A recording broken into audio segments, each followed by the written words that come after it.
Welcome to the Parkour District, Orion Drift's ultimate movement playground. If you want to master Orion Drift's parkour mechanics, this is where you do it. But before you can conquer the hardest climbs in the game, you need to start with the basics. The intro to parkour is exactly what it sounds like. Your first step into movement in Orion Drift. At first glance, you probably just think it looks like a normal obstacle course, but this isn't just about getting from point A to point B. It's about learning how to move smoothly and efficiently. If you're struggling with more advanced courses, chances are you're making small mistakes here that are holding you back. So before moving on, make sure you're comfortable with every movement here, because the next step, that's where things get serious. Once you're done with the intro, the real training begins. Parkour in Orion Drift is broken into 4 main categories: sliding, parkour, bouldering, and free climbing.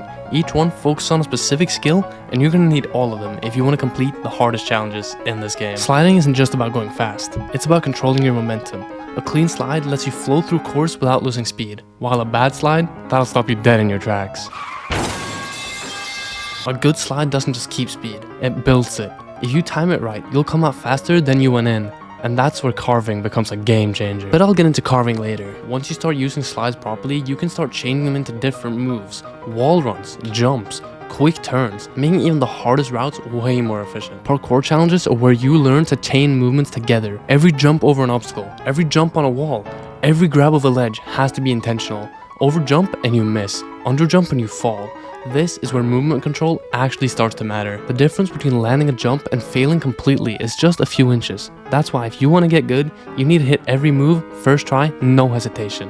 Hesitation is the #1 thing that'll slow you down. You need to trust your movement and commit to your jumps. Second guessing will mess up your timing, and in the harder challenges, that's the difference between finishing and falling back to square one, because some of these time limits can be insanely strict. But once you get comfortable, parkour isn't just about making the jump. It's about finding the fastest, smoothest route. You start thinking ahead, shaving off time, hitting cleaner landings, and chaining moves without losing speed. And this is what separates a good player from a master: the ability to read a course and flow through it perfectly. Bouldering is all about precision, but it's slightly easier compared to the other challenges. These challenges test your ability to make tiny movements without messing up.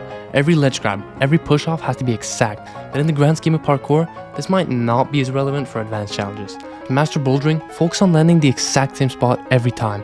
It's not just about making the jump, it's about controlling your landings. But don't get too hung up on it, since other challenges will test you in more demanding ways. Free climbing is where things get creative. There's no single way up. I mean, sure, there's the purple blocks, but you still have to figure out for yourself how to get there. The obvious route isn't always the best. Sometimes you need to find weird angles, risky jumps, or even backtrack to make progress. This is where parkour turns into problem solving. Once you get comfortable, free climbing lets your improvisation shine.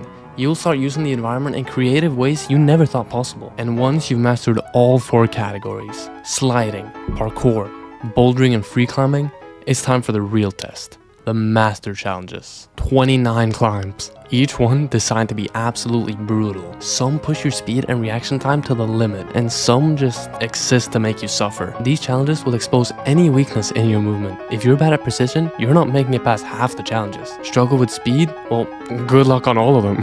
Every single one tests a different part of your skill set, forcing you to adapt, refine your technique, and think on your feet. You don't have to beat all of them, but if you can, that puts you ahead of 99% of players. Each challenge you complete is a badge of honor. It proves you've mastered some of the toughest obstacles the game has to offer. Now we need to talk about carving. It's an essential skill for the upcoming Elite Gym and can help you in the Master Challenges. To carve effectively, treat your hand like an anchor point. Imagine your hand is stuck to the ground while your body rotates around it. As you turn your hand, your hip should follow. This initiates the carve, allowing you to turn without losing speed. Once you've got this on the ground, you can take it to the walls. It's the same motion, but flipped sideways. Treat your hand as the anchor point, and your body follows sideways. This is essential for the Elite Gym. But what is the Elite Gym anyway?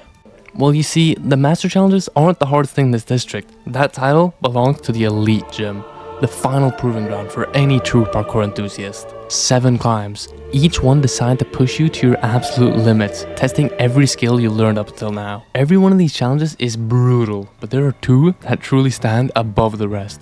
These are the climbs that separate the good from the great. They test everything: perfect technique, precision, consistency, and speed. If you're not at 110%, you're not making it through. There is no room for error. A single mistake, and you'll find yourself starting over again. Now yes, there's the odd challenge where you have to push your head through a crack like you're in a caving YouTube video. But that's besides the point. Let me show you the 2 absolutely lethal challenges. This challenge is so hard that the footage you are seeing right now is the only completion of this challenge I have ever seen, and it's by a developer.